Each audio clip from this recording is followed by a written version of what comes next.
11 de julho, ressurreição. Os versos restantes do relato do apóstolo Paulo de Efésios 1, 20 e 23, ele expandiu o terceiro tópico de compreensão que esperava que o Espírito Santo trouxesse aos crentes, que é a imensidão do poder de Deus exercido em favor dos seres humanos. Iniciou apontando para dois eventos da história da salvação, como as primeiras ilustrações do poder divino. A primeira, a ressurreição de Jesus, é uma demonstração do imenso amor, do imenso poder do Deus Pai. Segundo, a exaltação de Jesus Cristo ao trono do universo. É outro ato de imenso poder do Deus Pai, onde aceita o sacrifício de Jesus Cristo e não somente aceita o sacrifício que Jesus Cristo fez, que foi um sacrifício perfeito, sem nenhuma falha, que atingiu todo o objetivo que estava planejado desde a fundação do mundo, e com o seu poder, o poder de Deus, assentou Jesus teve o direito de se assentar à direita do trono do Deus Pai. Ou seja, teve outro trono ali. E também deu a Jesus Cristo o domínio sobre todo o universo. Então, o poder da ressurreição, que Deus assim o realizou com seu poder. Como o poder de Deus foi demonstrado por meio da ressurreição de Jesus? O poder de Deus para ressuscitar Jesus ocasionou outros benefícios, muitos benefícios, mas especialmente a salvação do ser humano. E veja que é um terceiro tópico. A primeira é a ressurreição em si. A segunda é assentar-se Jesus à direita do Deus Pai. E o terceiro item da ressurreição é a salvação do ser humano. Para quem quiser, para quem aceitar, para todos. Então, em Efésios 1:20, Deus demonstrou o seu poder ressuscitando-o dos mortos. Em 1 Coríntios 15:20, todos serão vivificados em Cristo, em função da ressurreição de Jesus Cristo. Em Filipenses 3:8, olha só como que é essa salvação, o que produz, que transformação, que o poder de Deus transferido para Jesus e este beneficiando os seres humanos. Paulo diz: perdi todas as coisas por amor de Cristo, e pelo poder de Cristo serei também ressuscitado. Veja como que é o plano em execução, demonstrado inicialmente pelo poder do Pai, Deus Pai. Em Hebreus 13:20 está: o poder de Deus ressuscitou Jesus Cristo. Outra vez ele fala. Em 1 Pedro 1:3, Deus ressuscitou a Jesus para nos dar esperança da vida eterna. A ressurreição de Jesus é uma crença inegociável da fé cristã. 1 Coríntios 15, 14. A pessoa, para ser cristã, ela precisa aceitar a ressurreição de Jesus. Se ela não aceitar a ressurreição de Jesus, ela não tem parte na vida eterna. É inegociável.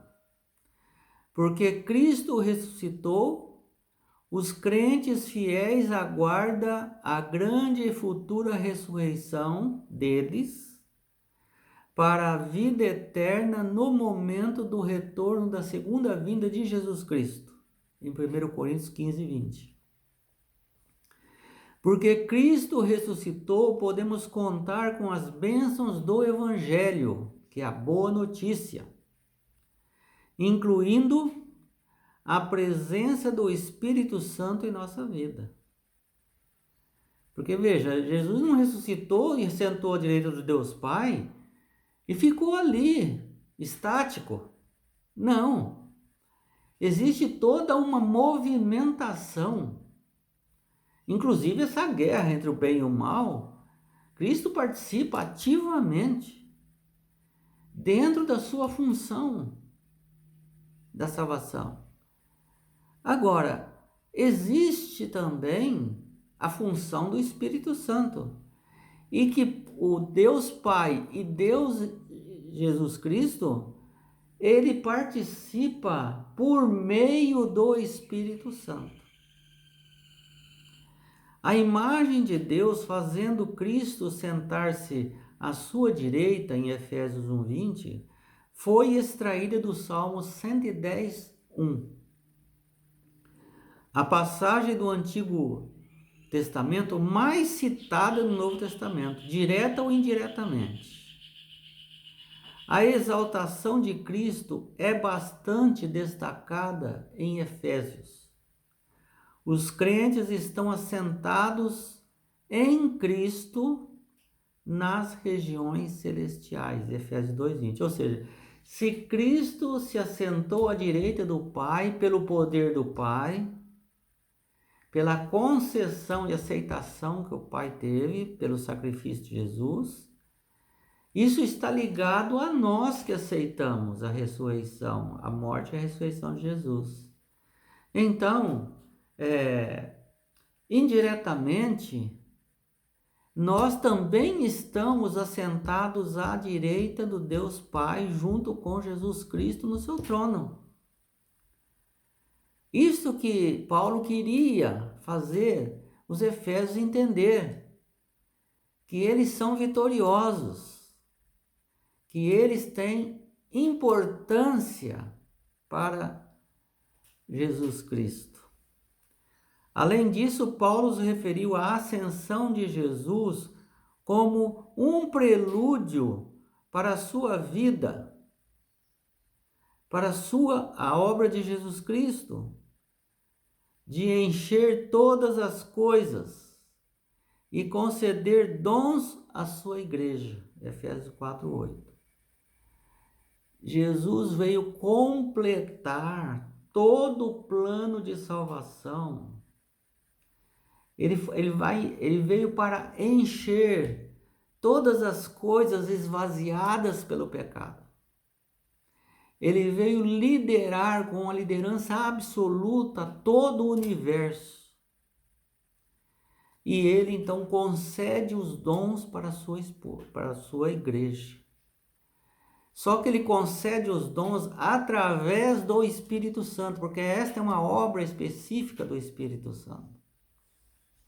Porque o Pai, o Filho e o Espírito Santo estavam com Jesus na cruz. Estava com Jesus na ressurreição. Agora, o Pai e o Filho estão com o Espírito Santo nesta obra de convencer o ser humano. Em Efésios 4:8, Paulo nos advertiu a não adotar uma imagem meramente estática de Cristo no trono do Pai, apresentando em vez disso a imagem dinâmica do Novo Testamento, de Cristo exaltado que estava por meio do seu Espírito Santo em todo o mundo, exercendo a onipresença. Não que Deus o Pai ou Deus o Filho não tenham onipresença, não é isso.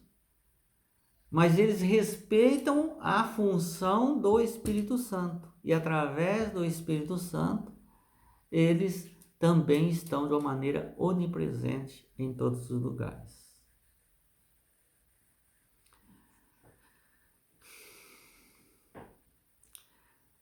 E esse Espírito Santo vem dominando e conquistando almas para Jesus Cristo.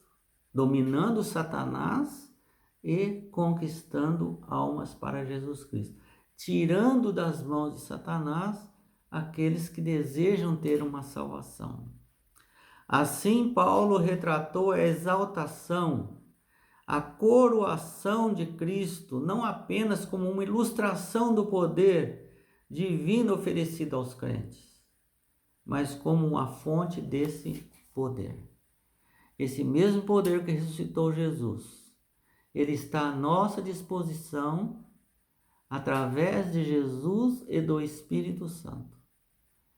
Porque é uma atitude contínua, não é algo estático que aconteceu lá no passado e ficou. Não, ele continua agindo e trabalhando em função da nossa salvação. Nesse sentido, nós podemos dizer que o Pai, o Filho e o Espírito Santo estão agindo com todas as armas, com todo o seu poder para nos salvar, junto com os anjos, lógico. Então, Satanás usa toda a sua arma, toda a sua função de maléfica para nos destruir, juntamente com os seus anjos. Então, o Pai, o Filho e o Espírito Santo, junto com os seus anjos, são muito maiores em poder do que Satanás derrotado. Daí conclui-se que é muito mais fácil ganhar a salvação do que perder a salvação. Satanás não tem poder para tirar a nossa salvação. Quem talvez pudesse ter poder de tirar a nossa salvação seria o próprio Deus. Mas ele diz que não vai fazer isso. Ele tem poder. Mas ele quer que todos se arrependam e todos cheguem ao arrependimento e ganhem a salvação. Em que áreas da vida você precisa do poder de Cristo? O que dificulta seu acesso ao poder de Deus, se ele está tão disponível?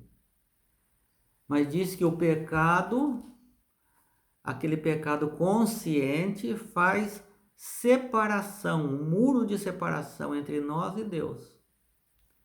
Se você tem um pecado aberto e você sabe que é um pecado e mesmo assim continua, isso constitui um muro que vai separar você das bênçãos do poder de Deus. Então nada poderá nos separar do amor de Deus, só nós mesmos. Nós podemos refugar o amor de Deus. Então nós não vamos exercer o nosso amor por Deus, mas Deus continua nos amando. Mesmo todos aqueles que serão perdidos, eles continuarão sendo amados por Deus, mas não serão salvos. Então aqueles que creem e for batizado será salvo. O que não creem já está condenado.